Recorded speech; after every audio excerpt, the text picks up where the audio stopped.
صل على سيدنا ومولانا محمد۔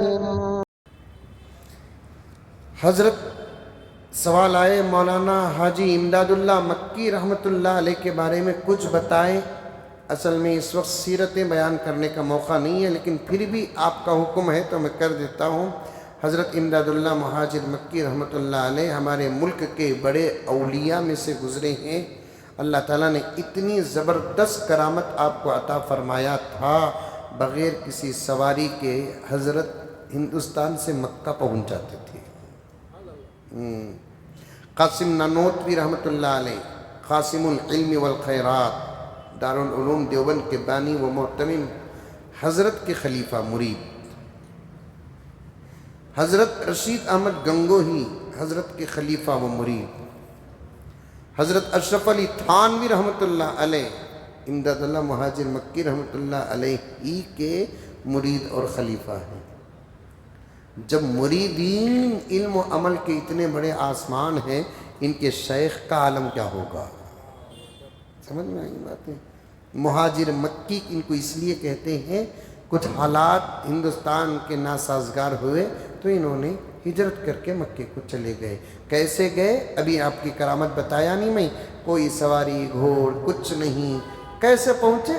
اللہ تعالیٰ کے فضل سے قدرت سے پہنچ گئے۔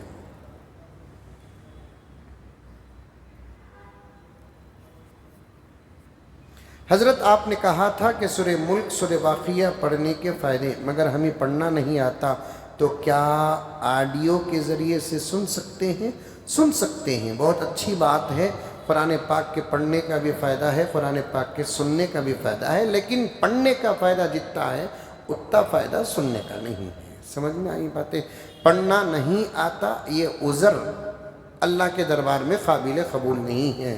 سیکھنے تک سنتے رہو، اس کے بعد پڑھنا شروع کر دو۔ قرآن پڑھنا نہیں آتا یہ عذر اللہ کے دربار میں بھی قبول نہیں ہوگا۔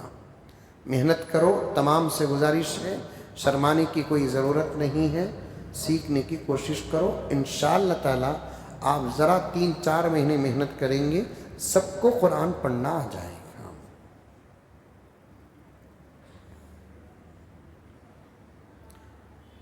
ہم بچنے کے لیے جے شری رام بول سکتے ہیں کیا؟ جان کو خطرہ اگر آ گیا، بہت سارے لوگ آ کر آپ کو گھیر دیے ہیں، تو اس صورت میں جان بچانے کے لیے الا من اکرہ وقلبہ مطمئن بالایمان کے تحت میں بول کر آپ اگر بچ کر آنا چاہے تو بچ کر آ سکتے ہیں، لیکن دوسروں کو خوش کرنے کے لیے یہ آپ ہرگز نہیں بول سکتے۔ سمجھ میں آئی باتیں؟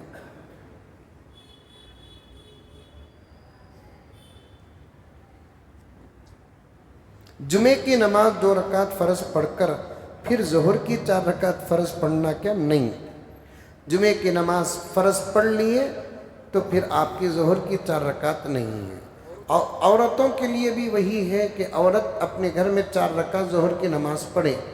حرمین شریفین میں عمرے و حج کے لیے جاتی ہیں اور وہاں جمعے کی نماز امام صاحب کے ساتھ پڑھ لیتی ہیں تو ان پر بھی ظہر معاف ہو جاتی ہے۔ ہمارے ساس کو ان کے رشتہ دار زکوٰۃ کے پیسے دیتے، وہ ان کے بچوں کو تقسیم کرتے، ان میں ان کی بیٹی بھی زکوٰۃ دیتی، تو کیا ان کی زکوٰۃ ادا ہوتی ہے؟ سوال بہت چھپا ہوا ہے۔ اگر ساس کو ان کے رشتہ دار لا کر زکوٰۃ کے پیسے دیتے ہیں اور ساس زکوٰۃ لینے کے لائق ہے تو دینے والوں کی بھی ادا ہو جاتی، ساس کا لینا بھی صحیح ہے۔ اب وہ ساس لے لینے کے بعد اپنے بچوں میں مالدار کی، غریب کی، کون بھی ہو، وہ پیسے اگر ماں کی حیثیت سے انہیں تقسیم کرتی ہے تو اس کا تقسیم کرنا صحیح ہے۔ یہاں تک کہ اور میں کھول کر مسئلہ بیان کروں، ساس سید نہیں، لیکن وہ ساس کے بچے سید اگر ہیں، شوہر سید تو بچے سید ہوتے، ماں سید تو بچے سید نہیں ہوتے، وہ ساس کو اگر خاندان والے زکوٰۃ دیتے ہیں، اب ساس کے ہاتھ میں آ جانے کے بعد وہ ساس اپنے بچوں کو سید بچوں کو وہ زکوٰۃ کے پیسے دیتی ہے تو جائز ہے، کیونکہ ہاتھ بدلتے ہی حکم بدل جاتا ہے۔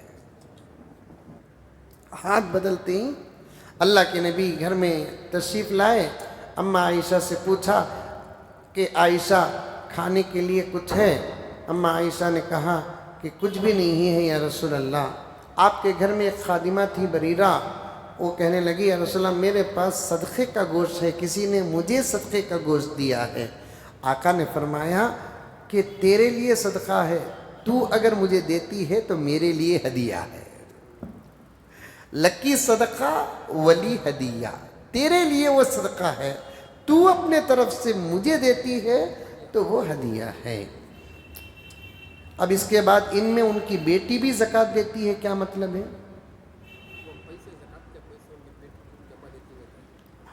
ماں بیٹی کو زکوٰۃ کے پیسے دیتی ہے۔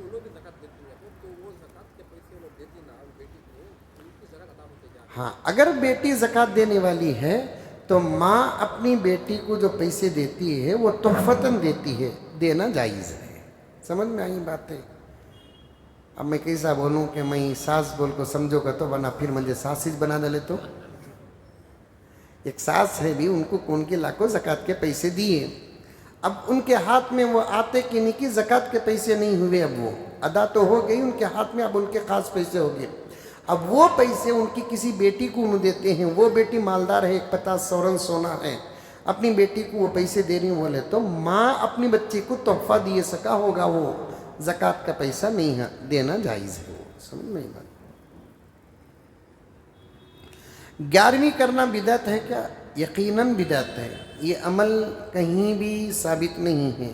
اولیاء کے نام پر قرآن پڑھو، ان کو ایصال ثواب کرو، یا کھانا پکاؤ اور ان کے لیے ایصال ثواب کرو، ذکر کرو، ثواب پہنچاؤ، غریبوں کو پیسے وغیرہ دو، ثواب دو، یہ نمبر رکھ کر ان کے لیے ثواب کا انتظام کرنا یقیناً بدعت ہے۔ سمجھ میں آئی باتیں؟ پیران پیر محبوب سبحانی کی سیرت کے ساتھ 11ویں کو جوڑا جاتا ہے، اس کا کہیں بھی ثبوت نہیں ہے۔ خود پیران پیر رحمۃ اللہ علیہ کے کتابوں میں بھی اس کا ثبوت نہیں ہے۔ ایگزام کے لیے اسکول میں روزہ چھوڑنے کے لیے کہہ رہے ہیں، پڑھنے والا بچہ یا پڑھنے والی بچی بالغ یا بالغہ ہے تو ایگزام کے لیے روزہ چھوڑنا جائز نہیں ہے۔ سمجھ میں آئی باتیں؟ ایگزام دینا دنیا کا کام ہے، روزہ رکھنا خدا کا کام ہے۔ سمجھ میں آئی باتیں؟ ہرگز روزہ نہیں چھوڑ سکتے، روزہ چھوڑو گے تو گنہگار ہوں گے۔ سمجھ میں آئی باتیں؟ بہت سے لوگ بولتے ہیں کہ اگر کوئی بیٹھے ہیں تو ان کے پیٹھ کے پیچھے قرآن پڑھنا نہیں ہے، کیا یہ صحیح ہے؟ صحیح نہیں ہے، پیٹھ کے پیچھے قرآن پڑھ سکتے ہیں، البتہ بڑے لوگ بولتے ہیں کہ قرآن کو پیٹھ دکھانا بے ادبی ہے۔ اب عبد الواحد وہاں بیٹھ کر قرآن پڑھ رہے ہیں، ان کے سامنے میں بھی قرآن پڑھ رہا ہوں، تو اس میں کوئی بے ادبی نہیں ہے۔ سمجھ میں آئی بات؟ ہم لوگ لیز کے گھر میں ہیں، 10 لاکھ روپے دے کر 1000 روپے کرایہ دے رہے ہیں، کیا وہ 10 لاکھ کی زکوٰۃ دینا ہے؟ علماء نے اس کے بارے میں لکھا ہے کہ لیز کے پیسے آپ کی اپنی ملکیت کے ہیں، دے دیے تو بہت بہتر ہے۔ سمجھ میں آئی باتیں؟ کیونکہ یہ بڑا مشکوک مسئلہ ہے، پیسہ ہمارا ہے لیکن ہمارے ہاتھ میں نہیں ہے، اور جس کے ہاتھ میں ہے اس کا پیسہ نہیں ہے۔ زکوٰۃ کے لیے پیسہ بھی ہمارا ہونا، قبضے میں بھی ہمارے ہونا ہے، تو اس لیے احتیاطی طور پر دے دیے تو بہت اچھا ہے۔ 10 لاکھ کے 25,000 روپے زکوٰۃ تقریباً نکلتے ہیں، تو اب ایسی صورت میں اسپاٹ 25,000 روپے نہیں دے سکتے، تو تھوڑا تھوڑا کر کے آپ روزانہ مہینے کو 2500 2000 کر کے بھی دیے تو آپ کی زکوٰۃ ادا ہو جاتی ہے۔ کوئی عورت ناپاکی کی حالت میں ہے تو اس حالت میں اذان کا جواب دے سکتی ہے، اذان کا جواب دے سکتی ہے، اور اذان کے بعد کی دعا بھی پڑھ سکتی ہے۔ قرآن ایک نہیں پڑھنا، قرآن کو ہاتھ نہیں لگانا، عورت اپنی طبیعت کی ناپاکی میں رہتی ہے۔ اگر اذان ہو رہی ہے تو برابر اذان کا احترام کرتے ہوئے اذان کا، کیونکہ ناپاکی کی حالت میں ذکر کرنے کی اجازت ہے، تو اذان کا جواب ذکر میں شامل ہے، دے سکتے ہیں۔ خلا کے وقت لڑکی والے ظلم سے 20 یا 30 لاکھ روپے لیتے ہیں، کیا یہ صحیح ہے؟ سوال چھوٹا ہے لیکن جواب بڑا ہے۔ لڑکی اگر خلا لیتی ہے تو سب سے پہلے اس کے خلا لینے کی وجہ پوچھیں گی، سمجھ میں آئی بات ہے؟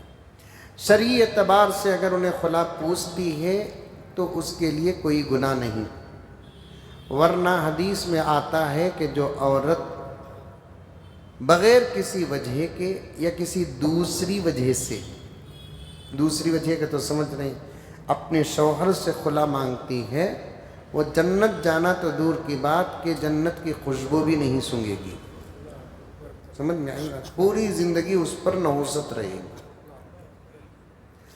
اب اگر شریعت کے اعتبار سے اس کا خلا لینا صحیح ہے، شوہر حق ادا نہیں کرتا، مالی اعتبار سے، جسمانی اعتبار سے ظلم بھی کرتا ہے اور سسرال میں ظلم بھی ہے، ایسے وقت میں اگر لڑکی بیوی کہتی ہے کہ میں آپ کے ساتھ رہ نہیں سکتی، مجھے خلا دے دیجئے، تو اس صورت میں شوہر کو صرف ایک سوال کرنے کی اجازت ہے، میں تمنا خلا دیتوں بدلے میں تمہیں مجھے کیا دیتے؟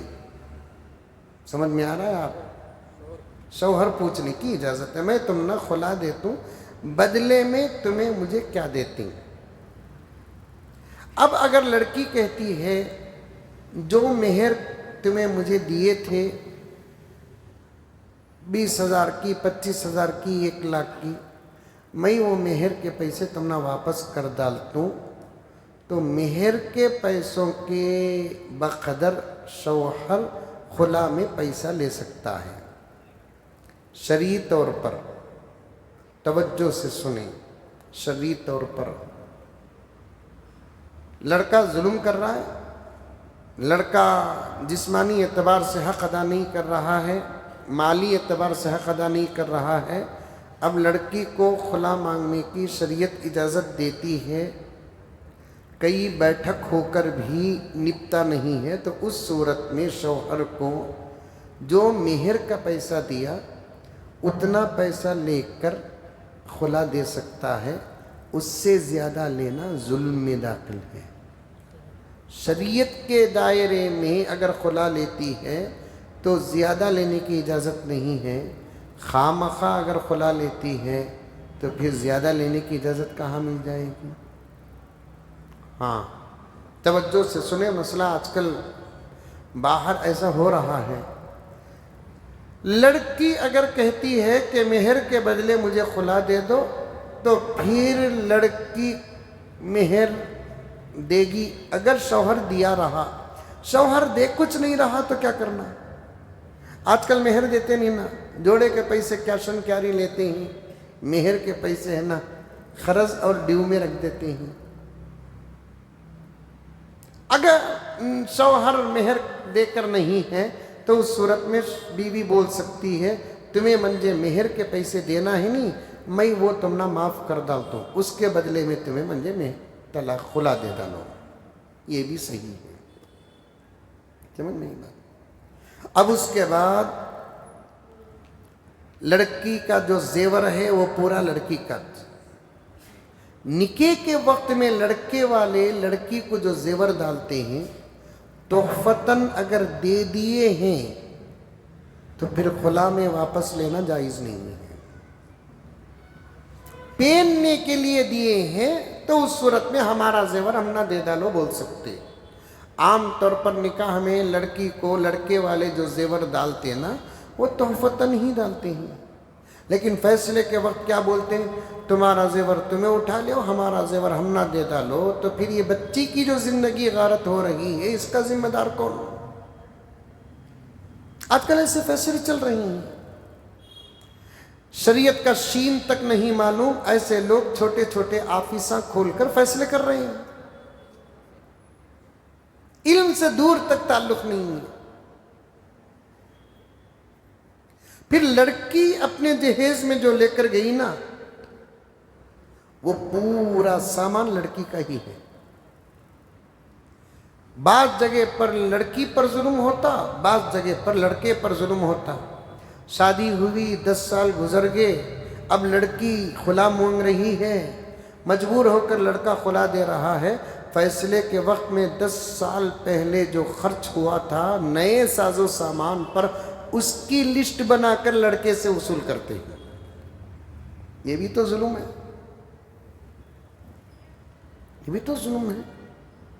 تو اس لیے فیصلے جاہل ہرگز نہیں کر سکتے۔ غلط فیصلے اللہ کے عذاب کو دعوت دیتے ہیں۔ یہ 20 لاکھ دے ڈالو، 10 لاکھ دے ڈالو، یہ بالکل غلط بات ہے۔ ضرورت کے بقدر لینے کی، دینے کی پوری اجازت ہے۔ اور اس کے اندر تفصیلات ہیں، ہزاروں مسائل ایک سوال کے اندر ہیں۔ اب میں کون سا جواب میں آپ کو دوں، لیکن اتنا تو 20 لاکھ دے ڈالو، 30 لاکھ دے ڈالو، شریعت میں حق بنتا ہے 20 لاکھ کا تو لیو دیو، نہیں بنتا بولے تو لینا اور دینا یہاں چل جائے گا، لیکن حساب اللہ کی عدالت میں ہوگا۔ اللہ حفاظت فرمائے۔ روزے میں بال کٹا سکتے ہیں کیا؟ کاٹ سکتے ہیں روزے میں بال۔ نماز میں اگر پیر اٹھنے سے نماز ٹوٹ جائے تو کیا پھر وضو کرنا ہوگا؟ وضو نہیں کرنا ہوگا، نماز کو شروع سے پڑھنا ہوگا۔ یہ بہت اہم مسئلہ ہے، لیکن بہت اشارے کے ساتھ میں کہتا ہوں، سمجھنے کی کوشش کریں۔ سحری کے بعد میاں بیوی کے تعلقات قائم کر سکتے ہیں کیا؟ سمجھ میں آ رہا ہے اشارہ؟ تو جواب غور سے سنیں۔ سحری کرنے کے بعد روزے کا وقت اگر شروع ہو گیا تو پھر روزہ کھولنے تک میاں بیوی کو دور رہنا پڑے گا۔ ہاں البتہ 2 بجے سحری کر لیے اور ابھی 2 گھنٹے باقی ہیں تو بقیہ وقت میں تعلقات قائم کر کو، غسل کر کو نماز کو جا سکتے ہیں۔ سحری کا وقت رہنے تک پہلے سحری کر لیے، بعد میں تعلقات، یا پہلے تعلقات بعد میں سحری جائز ہے۔ اگر سحری کر لیے وقت بھی ختم ہو گیا، اس کے بعد اگر تعلق قائم ہوتا ہے تو روزہ بھی ٹوٹ جاتا ہے، وہ 1 روزے کی بھی قضا کرنا پڑے گا، اور کفارے میں 60 روزے پے در پہ رکھنا پڑے گا۔ 60 روزے کا مطلب پورے روز روزہ رکھنا۔ 50 پر 9 روزے رکھ کر بیچ میں 1 روزہ چھوڑ دیا تو پھر نئے طریقے سے 60 روزے رکھنا پڑے گا۔ تراویح میں سجدے کی آیت کے وقت سجدے میں کون سی دعا پڑھنا ہے؟ وہی سبحان ربی الاعلیٰ ہی پڑھنا ہے۔ سمجھ میں آئی بات ہے؟ بہت اچھے سوالات الحمدللہ آ رہے ہیں۔ تراویح میں آیت سجدہ اگر آ جاتی ہے، امام صاحب آیت سجدہ پڑھے تو بھی سجدہ واجب ہوتا، آیت سجدہ پڑھنے والے سے ڈائریکٹ سنے تو بھی سجدہ ہوتا ہے، پڑھنے والے کا ریکارڈ اگر سنتے ہیں تو سجدہ نہیں ہوتا۔ حرمین شریفین کی تلاوت سن رہے ہیں تو اس میں آیت سجدہ آ جاتی ہے تو آپ نہیں سجدہ نہیں ہے۔ سمجھ میں آئی باتیں؟ ڈائریکٹ میں پڑھ رہا ہوں، آپ سن رہے ہیں تو پھر آپ پر سجدہ واجب ہو جاتا ہے۔ سمجھ میں آئی باتیں؟ تو اب وہ سجدے کے وقت میں کیا دعا پڑھنا ہے؟ کوئی دعا نہیں ہے، وہی سجدے کی تسبیح جو عام سجدوں میں پڑھتے ہیں وہی سجدے کی تسبیح پڑھنا ہے۔ سجدے میں ہاتھ زمین میں لگا کر رکھنا ہے یا اٹھا کر رکھنا ہے؟ سمجھ میں آئی باتیں؟ زمین میں ایسے نہیں رکھنا ہے، بلکہ یہ کوہنیاں زمین سے اوپر اٹھ کر رہنا ہے۔ اللہ ہم تمام کو عمل کی توفیق عطا فرمائے۔